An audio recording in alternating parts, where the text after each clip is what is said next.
Big Pauly back for a new Star Wars review. Yes, this is the 5th entry in my Road to Skywalker series. We've already done Phantom Menace, Attack of the Clones, Revenge of the Sith and Solo, and now we're going to do Rogue One. That's it. The first of the spin-off movies. And in my opinion, the better of the two spin-off movies, even though I do like Solo. So, what is Rogue One about? Well, you know, at the beginning of A New Hope, the original Star Wars, you know the crawl that goes up? It tells you all about rebel spies stealing plans for the Empire's ultimate weapon, the Death Star. That's literally it.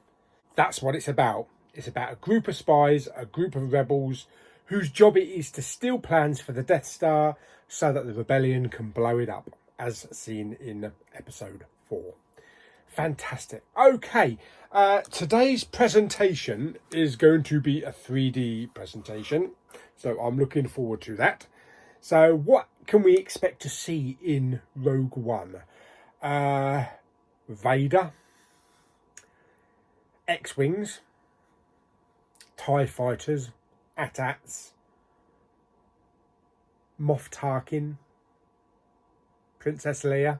Hang on a minute, are we watching Rogue One? Or are we actually watching Star Wars?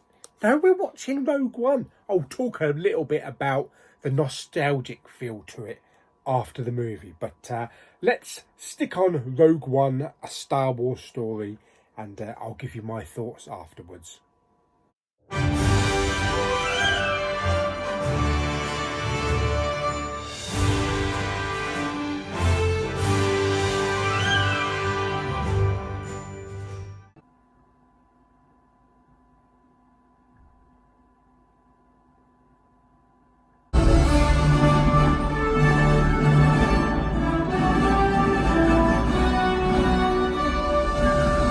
Okay, so Rogue One. Like little Anakin said in The Phantom Menace, now this is pod racing. Rogue One. No, this is Star Wars. So the film starts without a crawl. Yes, it's the first Star Wars movie without the usual crawl. The film kicks off with these weird square like Lego blocks. It actually turns out to be like an asteroid belt around this planet.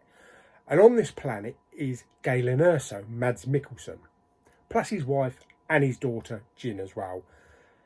Galen Erso is a Imperial defector who was roped into building the Death Star. Still no Geonosians anywhere in sight. And he's been hiding out from the Empire, away from Orson Krennic. Yes, played brilliantly by Ben Mendelsohn. Manically by Ben Mendelsohn. After searching the galaxy, Krennic actually catches up with Galen Erso, intending on taking him back to the Empire to finish off the job because they've stumbled upon some problems. Unfortunately, Galen gets captured and taken back to the Empire, and little Jin manages to escape the clutches of Director Krennic. And she's eventually raised by Saw Gerrera, played by Forrest Whitaker, who's this rogue rebel who's breaking off from the rebellion, doing his own thing, and he's hiding out on the planet of Jeddah. Yes, we visit Jeddah while it's under the flag of the Empire. That's right, Star Destroyers in the sky, stormtroopers on the ground.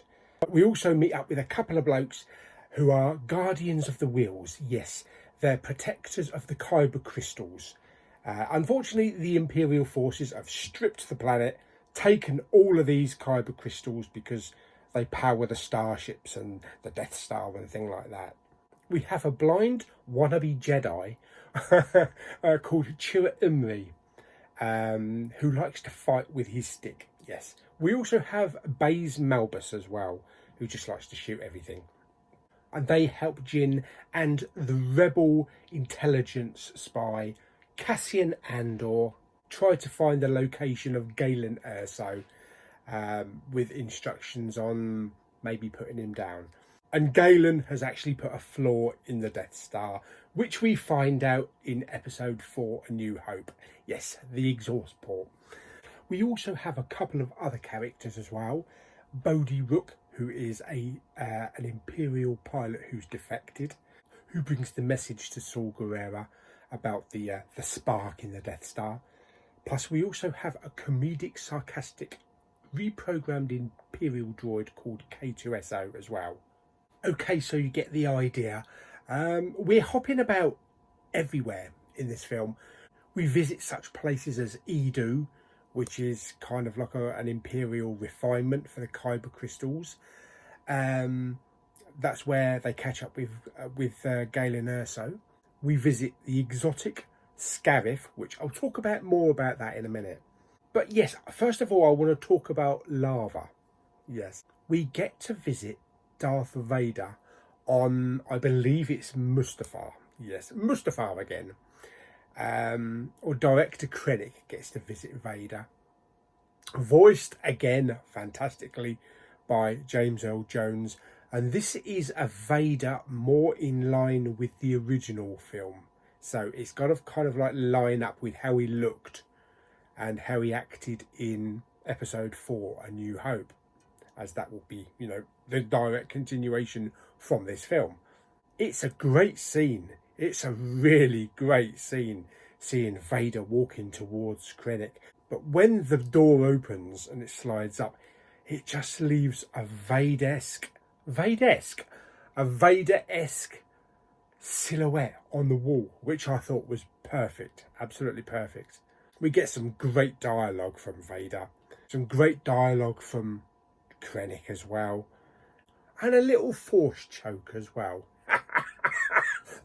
Yes.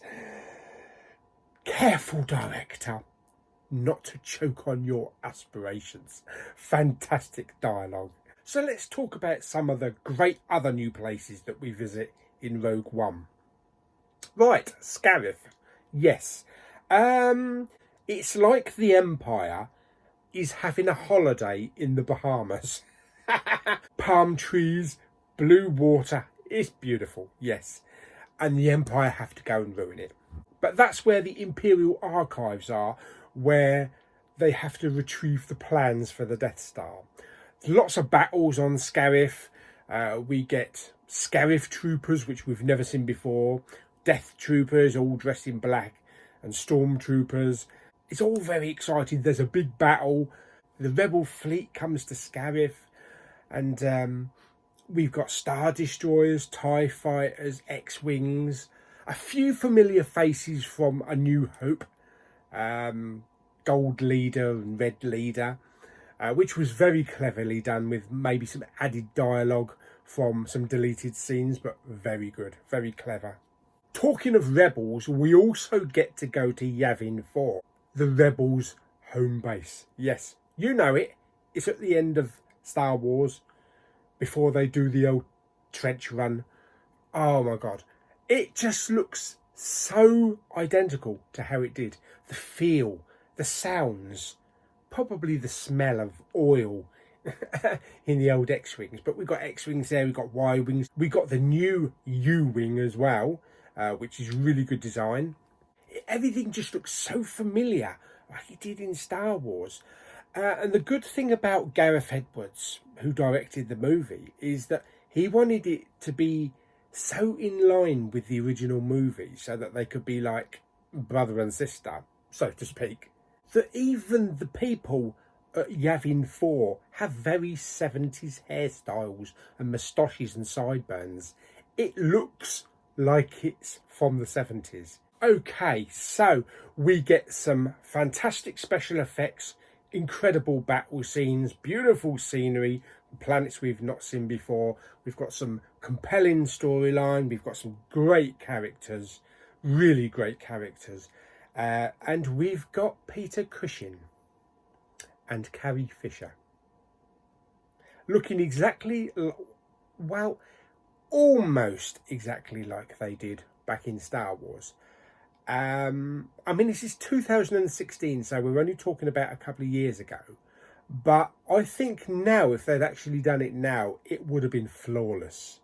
absolutely flawless. But it's really good. It's really good what they've done with Peter Cushing and Carrie Fisher to make them look like Tarkin and Leia, you know, back in Star Wars.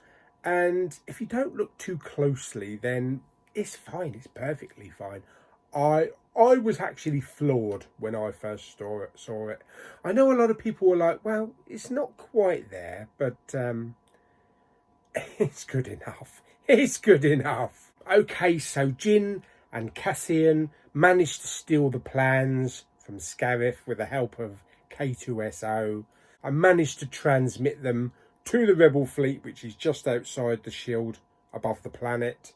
Like I said, we have got X-Wings blowing up TIE fighters. We've got Star Destroyers crashing into each other, crashing into the shield. And then we get possibly one of the greatest Star Wars moments ever. Ever. This is in my top 5 of greatest Star Wars moments of all time. Vader. Yes. And the rebel soldiers on the ship.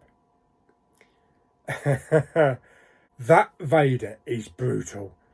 Chopping down rebel soldiers, throwing them across the room, spewing them through the stomach, trying to get these plans. And it's just incredible. It's an absolutely jaw-dropping scene. And it's perfectly put together, beautifully put together.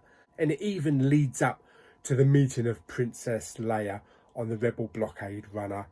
And basically, when you watch Rogue One, you finish Rogue One, the first thing you want to do is watch episode 4. That is what I did when I went to see it at the cinema. I came straight home and put in episode 4. And that's all Gareth Edwards wanted for us to do. He said in an interview that if the first thing you want to do after seeing Rogue One is sit down and watch episode 4, then they've done their job. Fantastic. So yes, Rogue One, amazing movie, beautifully directed, cinematography is incredible, the special effects are incredible, the Peter Cushing, Carrie Fisher, Princess Leia is really good. It's really good. I won't say it's flawless, but it's as good as we're going to get it for that, you know, for 2016. But Rogue One came along and punched us in the stomach. We weren't expecting that kind of quality, that kind of movie as a spin-off.